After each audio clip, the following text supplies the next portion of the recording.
औज़ुबिल्लाहिमिनश्शैतानिर्रजीम बिस्मिल्लाहिर्रहमानिर्रहीम। अस्सलाम वालेकुम। आप देख रहे हैं उर्दू एस्ट्रोलॉजर। मैं हूँ एस्ट्रोलॉजर अलमास यूनुस। आज की वीडियो में हम लोग कुछ अहम पॉइंट्स डिस्कस करेंगे। मुल्क की मौजूदा सूरत हाल देखेंगे और देखेंगे कि इल्मे नजूम की रोशनी में आने वाला वक्त हमें क्या बताता है, जिसमें मुझे कुछ सवालात मसूल हुए। स्पेशली मेरे एक स्टूडेंट ने मुझसे क्वेश्चन रेज़ किया कि क्या 2024 में आपको इलेक्शन नज़र आते हैं। ठीक है, तो उस पर हम तफसीली बात करेंगे। इसके अलावा बहुत सारे लोगों ने बहुत सारे क्वेश्चन रेज़ किए, जिनका बारी बारी में आप लोगों को आंसर करूंगी। सबसे पहले जो एक स्टूडेंट ने मेरे से क्वेश्चन रेज़ किया कि क्या 2024 में आपको इलेक्शन नज़र आती है। टू बी फ्रैंक, मुझे 2024 में किसी तरह के कोई इलेक्शन नज़र नहीं आते। क्यों? क्योंकि इस वक्त सैटर्न रेट्रोग्रेड है और सैटर्न 15 नवंबर 2024 तक रेट्रोग्रेड है। सैटर्न रेट्रोग्रेड में क्या क्या होगा उसकी प्रेडिक्शंस मैं आप लोगों को पहले दे चुकी हूँ, वीडियो भी बना चुकी हूँ और पेज पे भी अपलोड कर चुकी हूँ, जिसमें टोटल मैंने आपको 15 प्रेडिक्शन दी थी, जो अभी तक 8 के लगभग बिल्कुल एक्यूरेट हो गई हैं।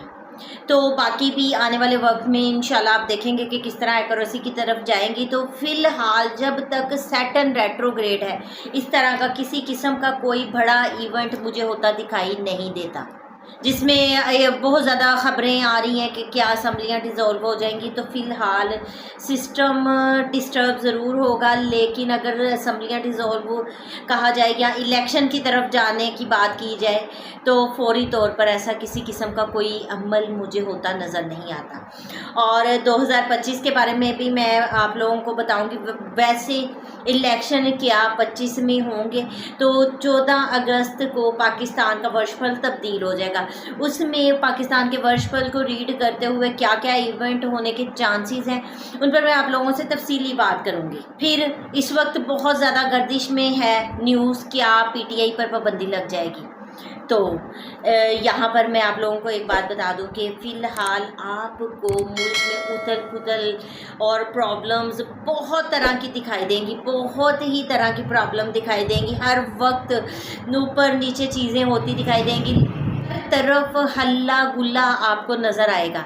लेकिन फिल वक्त मुझे पीटीआई पर पाबंदी लगती दिखाई नहीं देती है। ये बहुत ही मुश्किल बात है। हाँ, पीटीआई के लिए प्रॉब्लम्स ज़रूर हैं, पीटीआई पे नित नए केस, उनके जो वर्कर्स हैं उनके लिए प्रॉब्लम्स ज़रूर बनाई जाएंगी, उनके लिए मुश्किलात ज़रूर बनाई जाएंगी, लेकिन पीटीआई पे पाबंदी लगना इस वक्त बहुत मुश्किल मुझे नज़र आता है। एक सवाल मेरे से पूछा है मेरे स्टूडेंट ने कि इस वक्त जो पीटीआई को मखसूस नशिस्तें मिल गई हैं, तो उसके बारे में ज़रूर बताएं कि आइंदा क्या नज़र आता है। मैं आप लोगों को पहले भी बहुत ज़्यादा बता चुकी हूँ चीज़ें वाज़ेह करके कि सैटर्न की रेट्रोग्रेशन में आप लोगों को बहुत ज़्यादा पॉजिटिविटी नज़र नहीं आएगी, कोई भी बड़ा काम होता दिखाई नहीं देगा।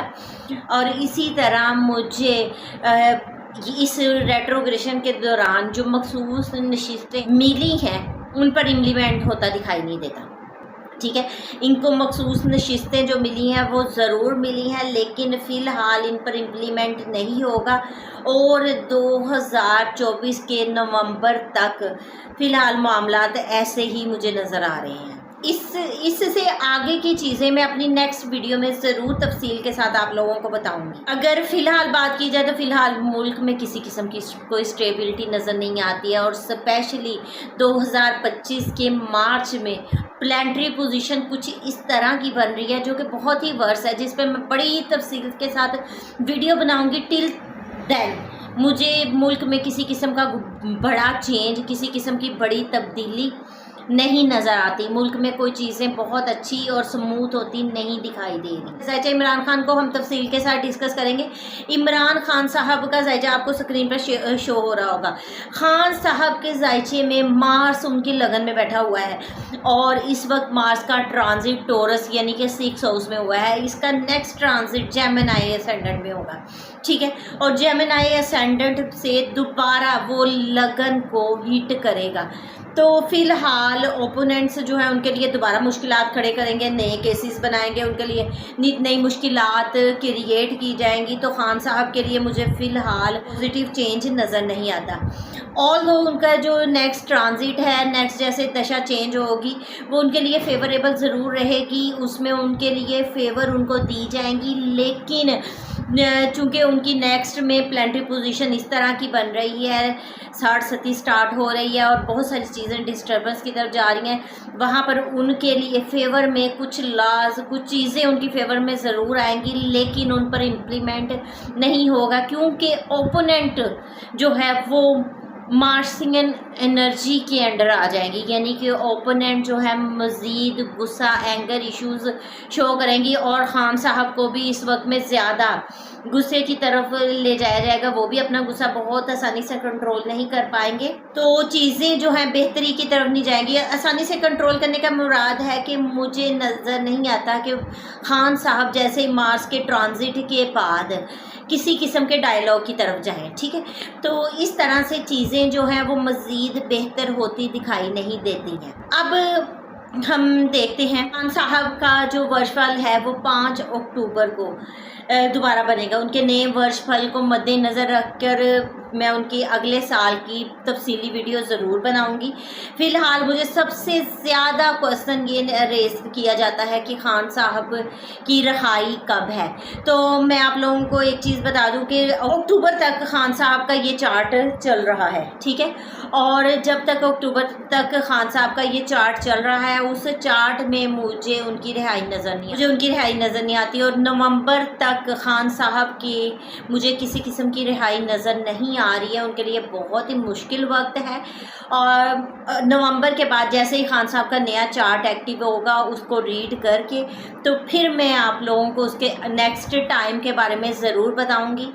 बाकी खान साहब के लिए मार्च 2025, ठीक है, अप्रैल, मार्च और फरवरी, ये 3 मंथ जो हैं वो भी बहुत ज़्यादा टफ हैं, जिस पर मैं तफसीली वीडियो बनाऊंगी। मेरी आने वाली वीडियो का इंतज़ार कीजिएगा, उसमें देखिएगा मैं आपको इन तमाम चीज़ों के बारे में बहुत ही तफसील के साथ बताऊंगी। मैंने आपको बताया कि अभी खान साहब इक़्तिदार में आते दिखाई नहीं दे रहे हैं। क्योंकि केतु इस वक्त खान साहब के 10th हाउस में ट्रांजिट किए हुए हैं। वहाँ पर ऑलरेडी सन पड़ा है, सैटर्न पड़ा है, मरकरी पड़ा हुआ है और केतु का ये ट्रांजिट 10th हाउस इक़्तिदार का होता है।